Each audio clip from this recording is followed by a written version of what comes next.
Hi, Jeremy Crow here. Just wanted to do a quick little intro to Count Cagliostro.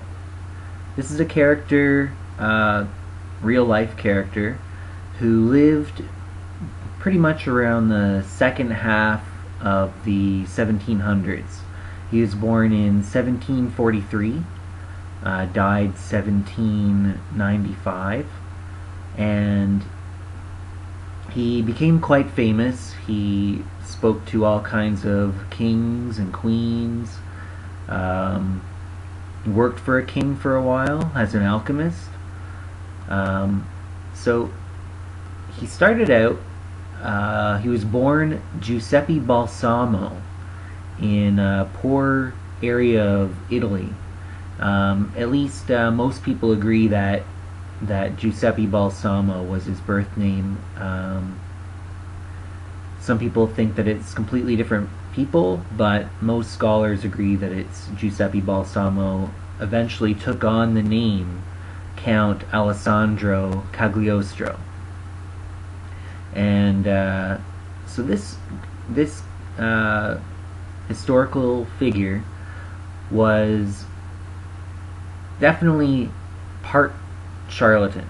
So he knew how to manipulate people and get what he wanted to get.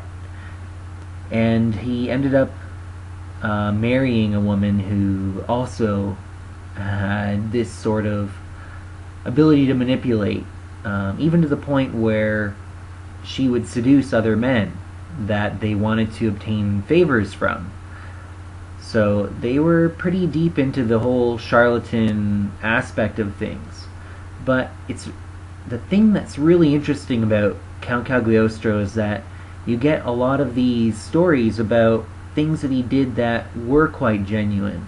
The biggest thing is that he set up all kinds of free clinics in a lot of places that he traveled to. And lots of poor people that didn't really have access to medical attention were able to get healed from a lot of the things that ailed them. You know, of course, he spun it in a way that was somewhat mystical, you know, to make himself seem more... well, one of the things that he claimed was that he was an immortal, or at least that he was a couple hundred years old, you know. The stories that he used varied, but another thing that he did was he wrote a whole bunch of rituals for Freemasonry, and they were called the Egyptian Rite of Freemasonry that Cagliostro founded. And this was based off of his studies of Freemasonry, and he was initiated into the order as well and experienced the rituals for himself. And I believe that Swedenborg was an influence on this rite, or the way that he put occult philosophy into these rituals. He was educated in Catholic school, and what else can I say about it? Oh, so in the end, he ended up being captured by the Catholic Church and imprisoned.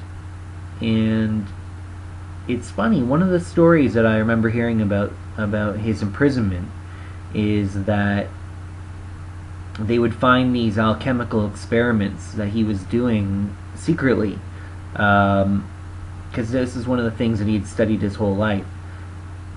So presumably, if he was doing it in secret in the prison, then he actually believed that there was something to this, or he had figured out some sort of remedy or rejuvenative or something along those lines, and he was producing it so that he could maintain his health while in these horrible conditions in prison. The one I remember in particular was that they found a loose brick and they pulled it out, and behind it there were eggshells with some sort of substance being concocted in the eggshell itself, and they, of course, took it out and destroyed it. And he died in the prison, and they buried the body.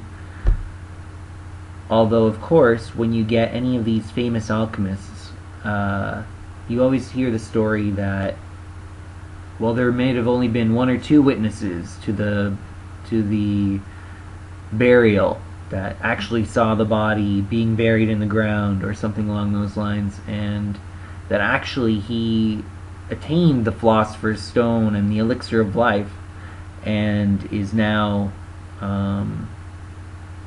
eliminated aging in himself, and is now out there, still alive.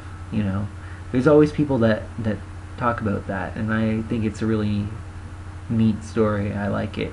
But you know, there are reports of him dying and being buried. So that's Count Alessandro Cagliostro. Birth name Giuseppe Balsamo. Some people say Joseph Balsamo. And he's very interesting adventurer, occultist, charlatan even. But a lot of interesting things in his life. And if you have a chance to read one of his biographies, definitely do so.